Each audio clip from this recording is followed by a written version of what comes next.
우리 자신을 축복하시겠습니다. 나는 영적 명품 인생입니다. 하나님께서 우리 인생을 만들어 가십니다. 또 축복하겠습니다. 나는 우리 가정 가문의 아브라함입니다.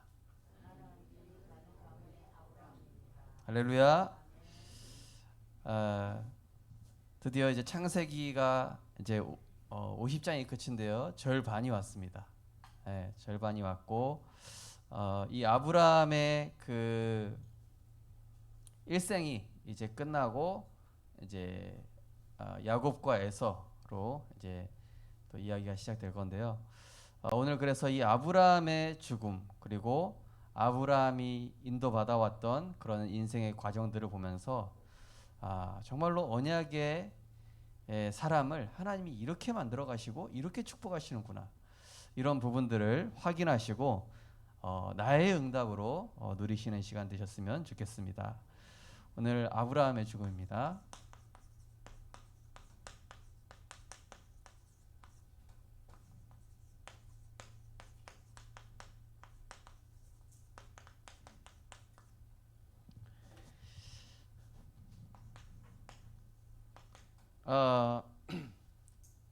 하나님께서 우리를 바라보는 인생, 하나님께서 보시는 인생은 과연 어떤 인생이겠습니까?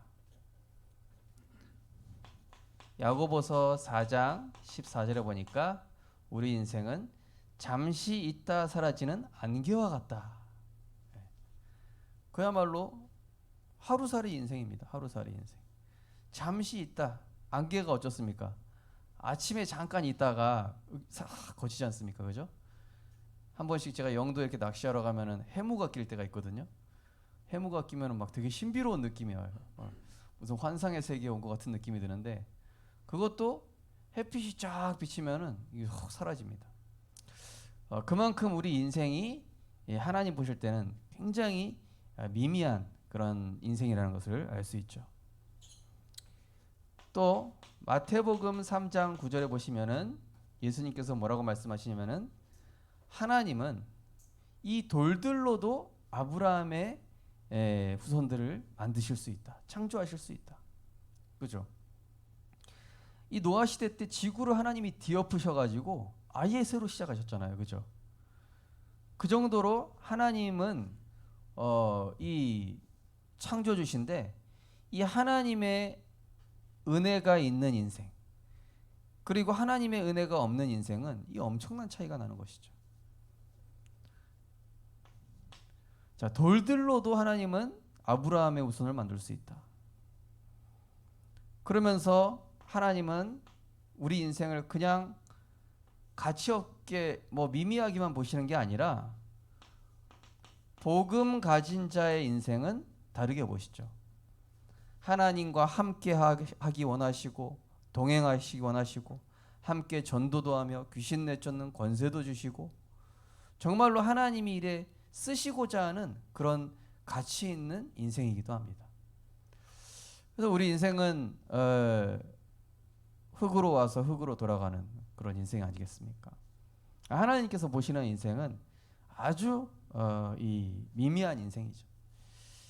그런데 이 미미한 인생이지만은 복음 안에 있는 인생은 하나님이 더없이 가치 있는 인생으로 만들어 가시고 축복하신 것이죠. 그러면서 이 인생을 보면서 우리가 간단하게 성삼위 하나님께서 하시는 그 일이 있습니다. 간단하게 세 가지죠. 성삼위 하나님께서는 모든 만물에 대한 영원한 계획, 작정이 있으시죠. 모든 만물에 대한 계획, 이거를 이제 작정이라고 합니다.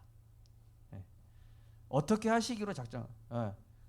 너는 보잘것없는 그릇으로 만들도록 내가 정해놨어. 너는 아주 가치 있는 인생으로 축복하도록 정해놨어. 이제 이 창세기 26장부터는 에서와 그 야곱이 나오지 않습니까? 하나님이 태어나기 전부터 작정해 놓으셨어요. 야곱을 축복하시기로. 에서는 하나님의 은혜가 없는 걸. 또 너는 꽃으로 태어나라. 너는 뭐 나무 모든 만물에 대한 이 하나 작정을 해 놓으신 것이죠. 이 성삼위 하나님께서는 또한 예정하십니다. 예정은 뭐겠습니까? 하나님의 구원 계획입니다. 구원 계획인데요. 선택과 유기입니다.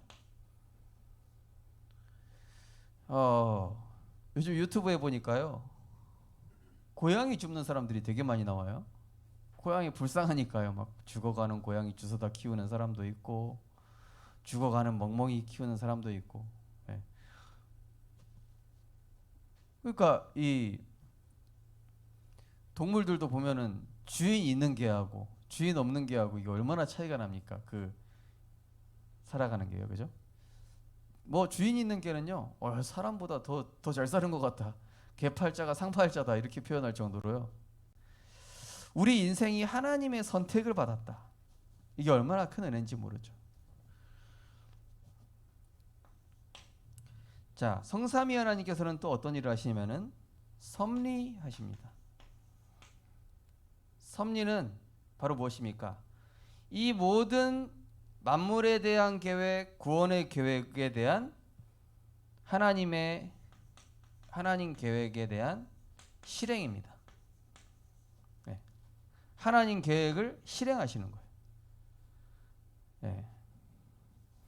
뭐 이 작정에는 뭐 허용적 작정, 뭐 그런 작정이 뭐 두 가지 작정이 있는데, 인간이 죄 짓는 것을 허용해 놨고 사단이 활동하는 것을 허용해 놨고 그 작정 속에 포함되는 것인데요. 그러나 하나님의 섭리는 반드시 이루어지게끔 이렇게 돼 있는 것인데요. 자, 하나님의 섭리의 범위, 이건 뭐 신학적인 단어라 조금 어려우실 수도 있지만은 간단하게 보면요. 하나님의 계획을 어디까지 실행하시느냐? 영적 세계와 물질 세계, 그리고 신자와 불신자, 모든 인류는 하나님의 계획 안에 있는 이 섭리 속에서 움직여지는 것입니다. 그래서 고린도서에도 나오죠. 악인도 악인의 그 쓰임새대로 하나님 쓰신다고요. 이 영적 세계와 물질 세계를 하나님 다스릴 뿐만이 아니라 이 신자와 불신자 모든 것들을 통치하신다. 예. 그래서 섭리는 다른 말로 오묘한 통치 활동이다 이렇게 얘기합니다. 하나님 통치하시는 것이죠. 자, 그러한 하나님의 통치 속에 하나님의 시선이 어디를 향하고 있느냐? 하나님의 시선. 베드로전서 3장 12절에 보시면은 주의 눈은 의인을 향하시고 그에게는 의인의 간구에 귀 기울이시되 주의 얼굴은 악행하는 자들을 대하시느니라. 네. 제가 영상 봤는데요. 이 미국 경찰은 되게 카리스마 있지 않습니까? 그죠? 미국 경찰은 막 이렇게 범죄자 잡으려고 그러면은 프리즈 이러면서 손들어 그리고 뭐 핸즈업 하면서 이렇게 막 아무것도 못하게 하는데 엄청 카리스마인데 그 영상에 보니까 자기 딸 아기가 나오는 거예요.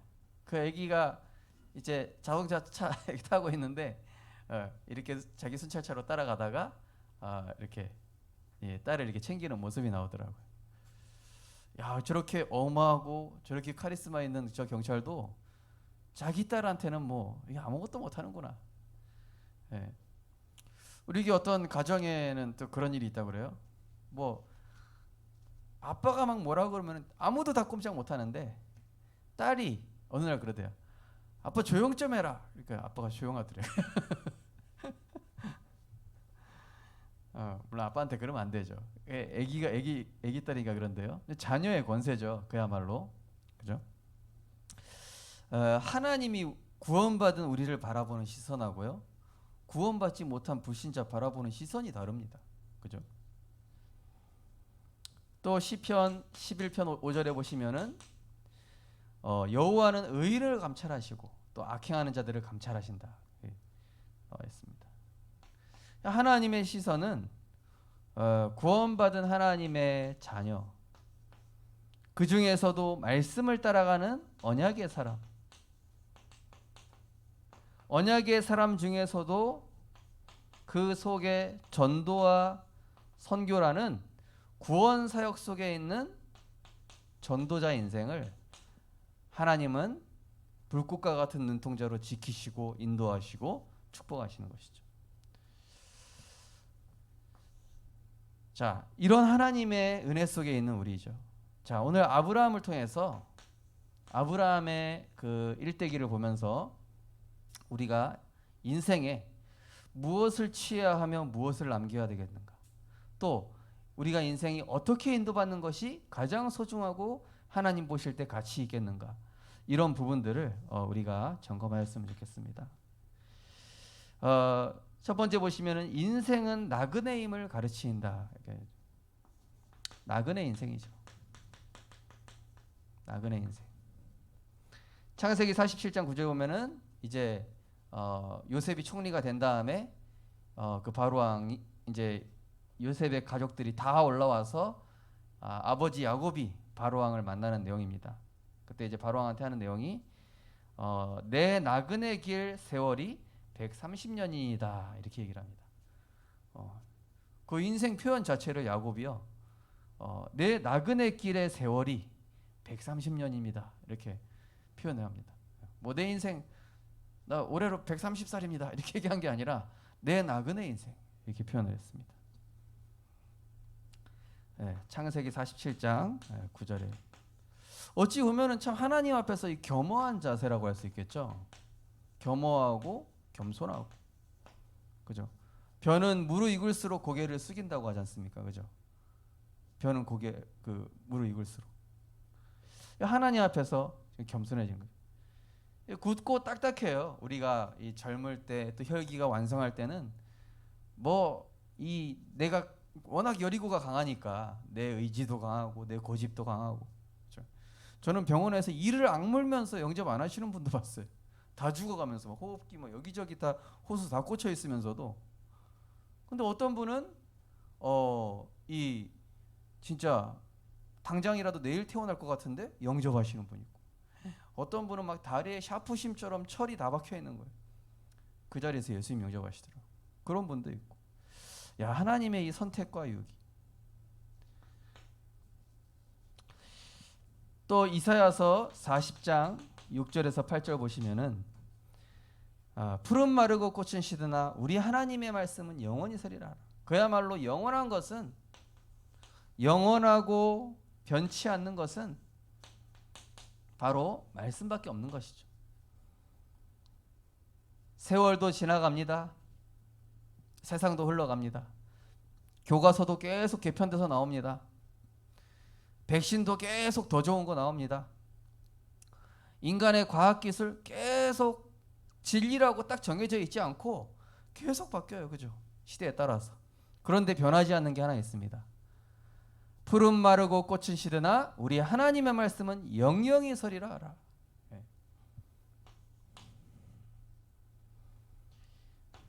창세기 4장 16절에서 26절 보시면은 이제 가인과 아벨에 대한 내용이 나오면서 이제 아벨이 죽은 다음에 하나님께서 아담과 하와에게 셋째로 이제 셋이라는 아들을 주시죠. 그래서 이 아벨 대신에 하나님이 이 자녀를 주셨다 하면서 셋으로부터 이제 노아의 이 그 언약의 대열의 가정 가문이 또 새롭게 시작이 되죠. 그러니까 한마디로 은혜 안에 있는 가문과, 그죠? 그야말로 은혜 없는 불신 가문, 이 차이를 보여주게 됩니다. 우리 성도님들 하나님의 은혜 안에 있는 그 가문 속으로 부르신 줄 믿으시기 바랍니다. 자녀 걱정 너무 하지 마시기 바랍니다. 하나님께서 은혜 안에 있는 가문이라면 그 후대를 반드시 책임지십니다. 창세기 5장 6절에서 32절 보시면은 이제 셋에서 이 아담의 셋째 아들 셋에서부터 노아의 족보까지, 예, 이 뭡니까? 그야말로 정확한 언약을 붙잡은 이 가문과 후대, 그 후대들이 이렇게 나오게 됩니다. 그래서 어찌 보면은 참 우리 어른들은 1세대지 않습니까? 그죠? 어른들은 1세대고 우리 후대들은 과연 이 복음을 가지고 어떻게 세계 복음할까? 굉장히 기대가 되죠. 그죠? 앞으로 유대인을 능가할 엘리트도 나올 것이고 저 3단체를 살릴 엄청난 렘넌트들이 앞으로 나올 것인데 이 이제 또 한 단계 넘어서 굉장한 이 복음의 후대들이 나오게 되죠. 그 중에 창세기 9장 1절에서 29절 보시면은 노아의 후손들, 노아의 후손들인데 특별히 정말로 이 언약의 소중함을 아는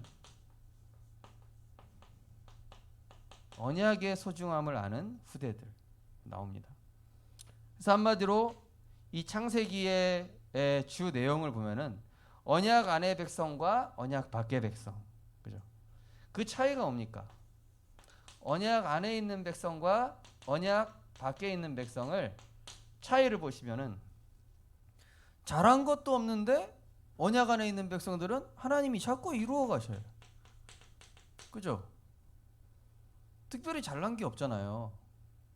뭐 그렇다고 막 실수도 하고요. 아브라함 계속 뭐 자기 아내 뭐 누이라기도 하고, 인본주의도 쓰고, 야곱도 마찬가지죠, 그죠?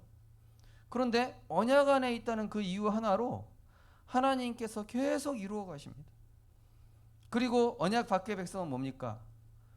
계속 이 뭡니까? 막 이 문제와 갈등 속 계속 뭡니까?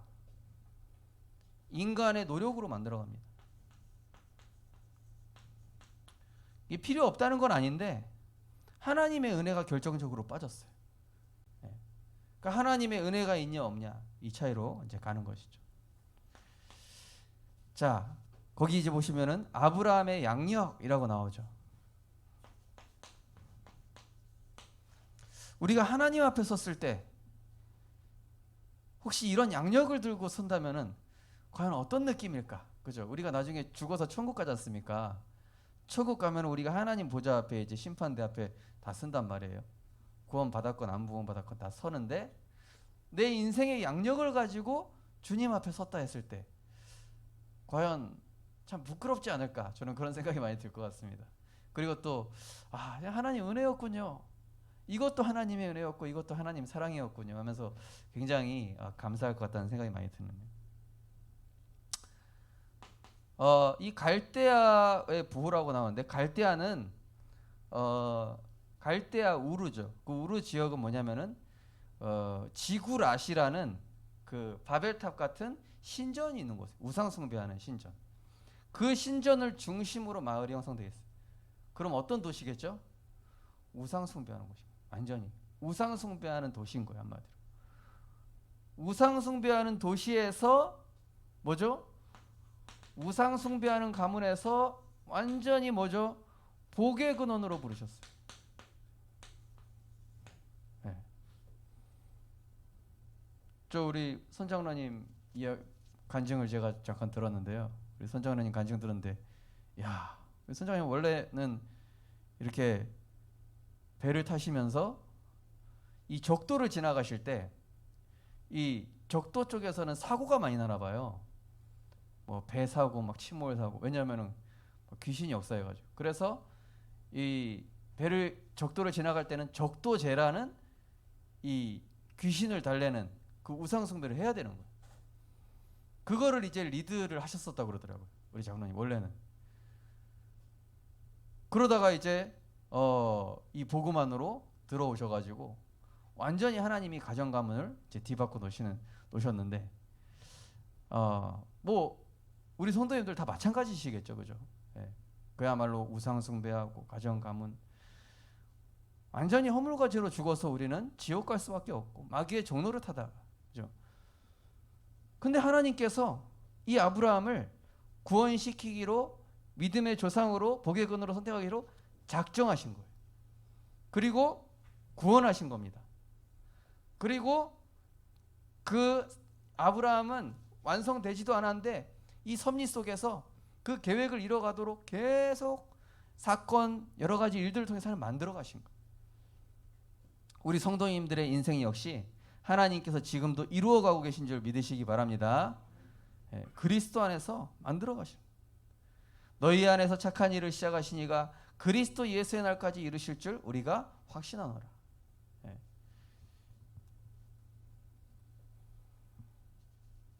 저희 가정 가문도 보면은요, 양가가 다 이렇게 정신 문제가 있거든요. 정신 문제도 있고 또 막 하는 것마다 실패했던. 지금 보면은 다른 형제들이 부럽지가 않은 게 경제적인 성공 이게 아니라 진짜 하나님이 나를 세계복음할 전도자로 부르셨구나. 이게 너무 감사하더라고요. 이 코로나 재앙 시대 때 우리가 전도자로 부름받았다는 것이죠. 또 창세기 12장 1절에서 9절 보시면은 갈대아를 떠나서 하나님의 지시로 가나안에 도착합니다. 하나님께서 부르신 것이죠. 소명하신 것이죠. 그러면서 창세기 12장 10절에서 20절 보니까 애굽으로 이거 본격적으로 하나님 뭐 하신 것이죠? 치유를 시작하신 거예요. 우리 인생을 치유하시고 이제 점점 하나님께서 뭘 하시죠? 아브라함에게 있었던 영적 거품, 영적인 열이고 이거를 제거해 나가시는 거예요. 왜요? 복의 근원으로 축복하셔야 되는데 아브라함에게 너무나 많은 게 들어가 있어요. 이때 들어가 있었던 거 빼내시려고 하나님은 이 아브라함을 섭리하신 겁니다. 치유하시고 갱신시키시고 그릇 준비시키시는 것이죠. 이때 재산 문제로 롯과 결별하는 사건이 일어납니다. 한마디로 뭐라고 말씀드렸죠? 복음 외에 다 버리도록, 복음 외의 거, 복음화되는데 방해되는 너에게 가장 소중한 거, 복음보다 소중한 거 버려라. 그 전에 이게 빠졌네요. 4번 애굽으로 이거 했고, 그 다음에 가나안으로 귀향. 가나안으로 귀향했다는 것은 이때부터 이제 뭐냐면은 하나님 중심, 예배 중심의 삶으로 인도하시려고 이 아브라함을 이제 인도하신 거예요. 그 다음에 하나님 중심, 예배 중심으로 인도받기 위해서 가나안으로 귀향 가게 하신 다음에 그 다음에 뭡니까? 재산 문제로 롯과 결별하면서 복음 외의 것을 버리게 하시는 거예요. 이게 우리 인생 스토리랑 사실 비슷합니다. 그죠? 하나님께서 나를 구원하셨고 그 다음에 치유하고 갱신하시고 이렇게 갖추도록, 그 다음에 내 삶을 예배 중심으로 하나님 중심으로 바꾸시면서 그 다음 단계가 복음의 내 안에 자리 잡고 있는 것들을 걷어내시는 거예요. 우리가 어찌 보면 이런 과정 속에 있는 것이죠 지금.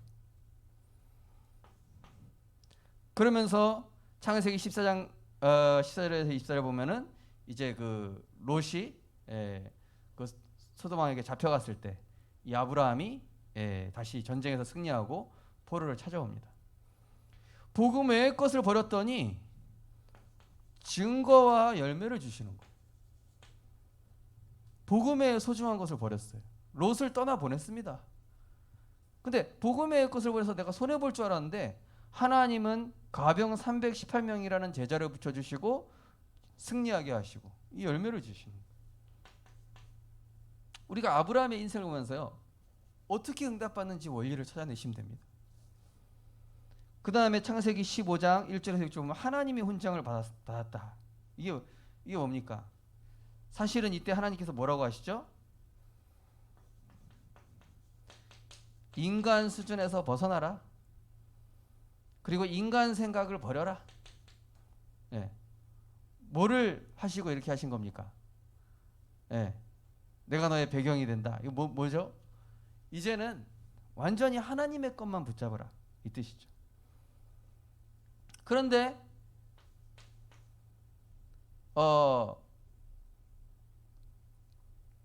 이제 아브라함에게 이삭을 주시겠다는 약속 아닙니까? 이삭을 주시겠다는 약속인데 그때 인간적인 생각을 빨리 버려야 되거든요. 아, 그러면 하나님 창조의 능력으로 하시겠구나 이래야 되는데, 네, 우선은 뭐 엘리에셀입니다 이런 얘기하면서요. 자, 그래서 이제는 그 이스마엘을 얻게 되죠. 뭡니까? 인본주의, 불신앙. 이걸로 인해서 이삭도 미움받고 아내 사라도 근심하고, 그걸로 인해서 태어난 이스마엘과 하갈도 고생하고. 한마디로 뭡니까? 언약의 사람이 인본주의 쓰고 불신앙하면은 여러 사람 고생하고 다친다, 이 얘기입니다. 언약의 사람은 인본주의 쓸 필요 없는데 인간 수준에서 인본주의 쓴 거예요. 그래서 나온 게 이스마엘인데, 이스마엘이 사실 무슨 죄가 있습니까? 태어난 게 죄죠.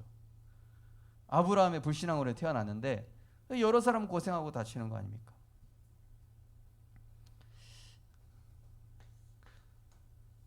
창세기 18장 1절 4절 19절에서 1절에 보면 천사 접견하는 내용이 나오는데, 그야말로 인생의 전환점의 시작이죠. 하나님께서는 다시 이 아브라함의 인생을 이 수준에서 벗어나게 하시고자 하나님께서는 그야말로 중심을 드리는 예배. 여기 제사 드리는 내용을 자세히 읽어보시면은 가장 좋은 뭐 송아지를 가져와서 최고의 것을 대접하는 내용이 나오죠. 한마디로 뭐죠? 중심을 드리는 예배.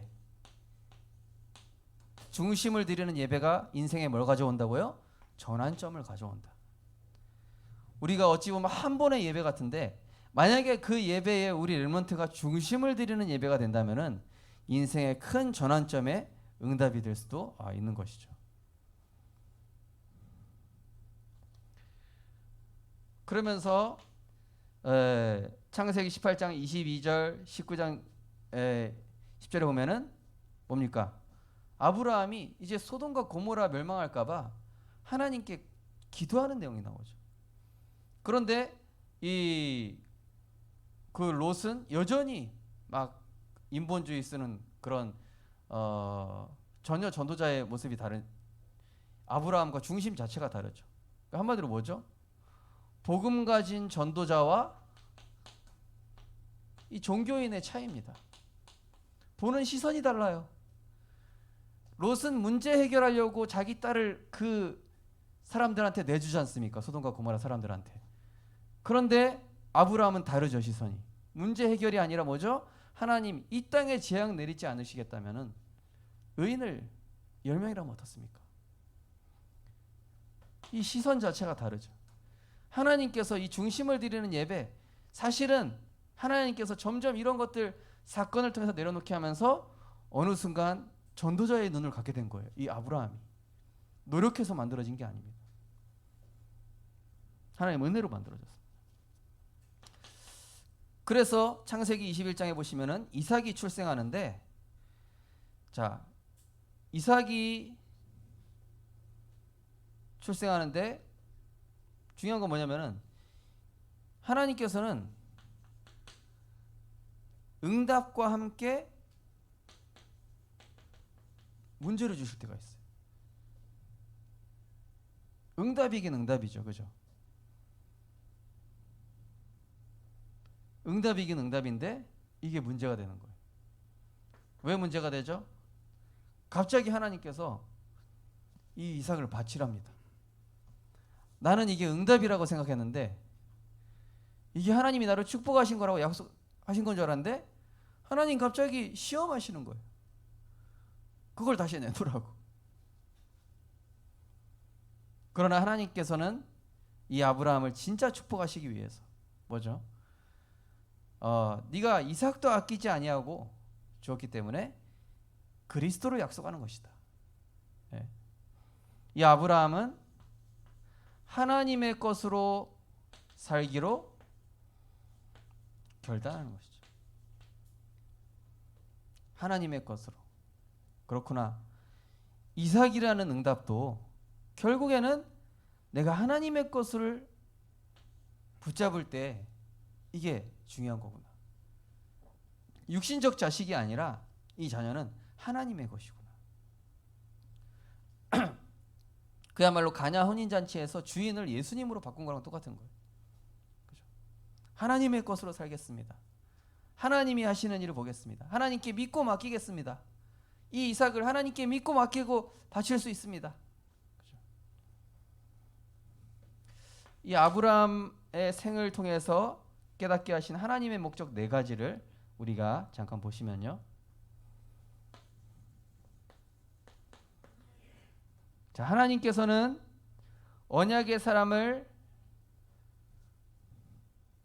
택하시고 부르시고 그래서 반드시 언약의 사람을 축복하시죠. 그 다음에 구원받은 이 언약의 사람의 영적 거품을 제거하십니다. 이런 과정들이 일련의 과정들이 계속 있었죠. 하나님의 목적입니다. 복음화의 그릇을 만드는 겁니다. 전도자의 그릇, 복음화의 체질, 하나님이랑 같은 시선. 그러면서 언약 가진 사람에게는 또 이삭을 주시듯이 또 가병 318명을 주시듯이 확실한 증거를 주십니다. 확실한 증거를 주죠. 그 다음에 엘리에셀 또 리브가 이런 언약의 사람에게는 제자를 붙여주시게 돼 있다. 이게 하나님의 목적입니다. 하나님을 부르셔서 축복하시고 축복이라는 언약을 약속하시는 것이죠. 그 다음에 응답받도록 쓸데없는 거 많이 들어가 있으니까 복음 받기 전에 많은 거 들어가 있으니까 요거 빼내야 되고 요거 빼내신 다음에 확실한 증거 주시고 그 다음에 세계복음화 할 수 있는 응답 주시고 하나님께서 이러한 목적을 가지고 의도를 가지고 우리 성도님들을 인도해 나오고 계신 것입니다. 만약에 우리가 내 인생의 여정의 대본을 가지고 있다면 어떻겠습니까? 우리 하나님이 영화 배우시거든요. 우리 하나님 영화 배우시고 우리가 배웁니다. 하나님은 대본을 가지고 계시고 스토리를 갖고 계셔요.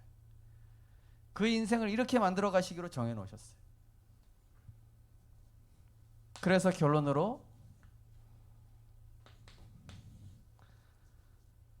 우리 월요일날 구역장 건설 주일 때도 말씀드렸던 부분인데요.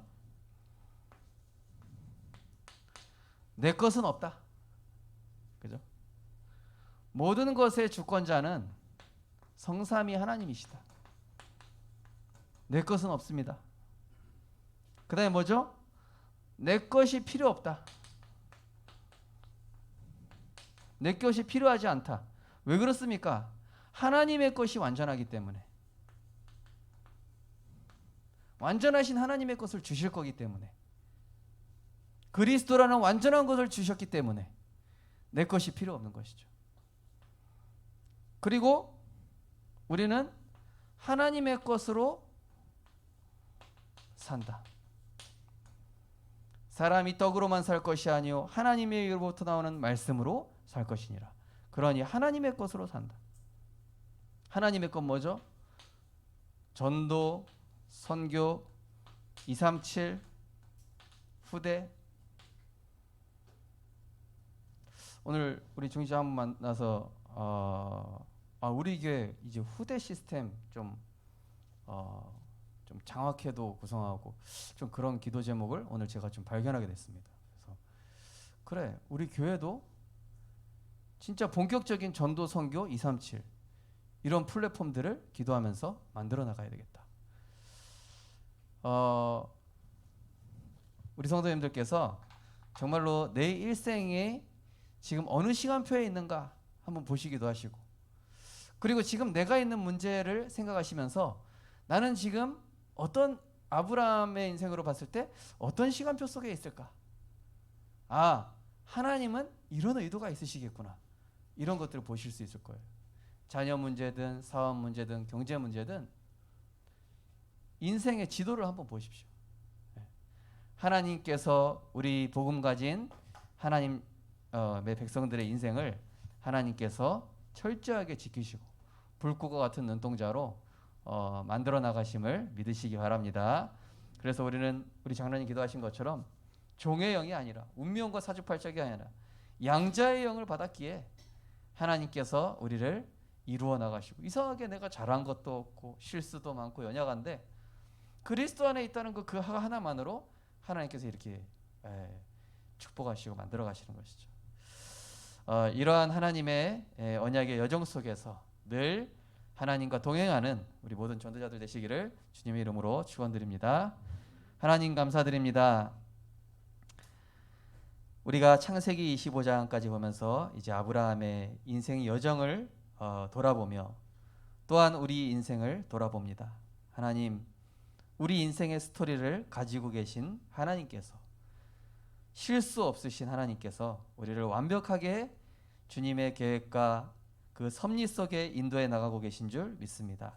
하나님, 내가 어떤 상황에 있다, 지금 문제가 있다, 어려움이 있다가 아니라 지금 하나님께서 내게 주시고자 하는 응답이 무엇이며 하나님의 시간표가 무엇인지 알고 믿음으로 말씀 따라가며 정말로 아브라함과 같이 그 시대를 살리고 또 후대에게 이 언약을 남기는 기념비적인 복음의 증인으로 하나님께서 우리 성도님들을 축복하여 주시옵소서.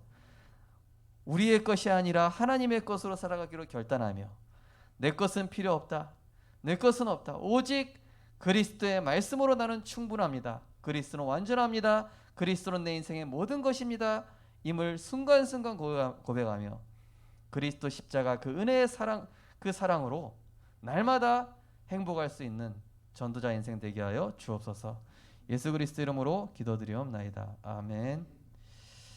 찬송가 484장 찬양 드리고 마치겠습니다. 484장입니다. 내 맘에 주여 소망되소서.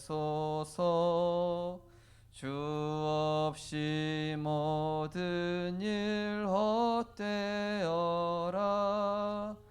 밤이나 낮에나 주님 생각, 잘 때나 깰 때 함께 하소서. 지혜의 주여 말씀으로써 언제나 내 안에 계십소서. 주는 내 아버지 나는 아들, 주 안에 내가 늘 함께하네. 세상의 영광 난 보여도 언제나 주님은 나의 기여. 주님만 내 맘에 계시오니 영원한 주님 참 귀하셔라. 영원한 주님 내 승리의 주, 하늘의 기쁨을 주옵소서. 어떠한 고난이 닥쳐와도 만유의 주여 소망 되소서. 아멘. 하나님 감사드립니다. 오늘도 수요 예배를 통하여서 하나님께서 우리 인생을 돌아보게 하시고 또 중간 점검하게 하시고 나의 일생이 하나님의 가장 귀한 그 소원 속에 있음을 발견하게 하심을 감사드립니다. 하나님의 은혜가 없다면 우리는 하루살이와 같은 인생이요 또 돌과 같은 인생이며 안개와 같은 인생일 뿐인데 그러한 인생을 택하셔서 그리스도의 제자로 237 치유 서밋의 증인으로 세워가심을 감사드립니다. 우리는 하나님의 은혜 안에 있는 것이 가장 가치 있는 인생이오니 날마다 주 안에 있는 그 축복 속에 있는 자 되게 하여 주옵소서.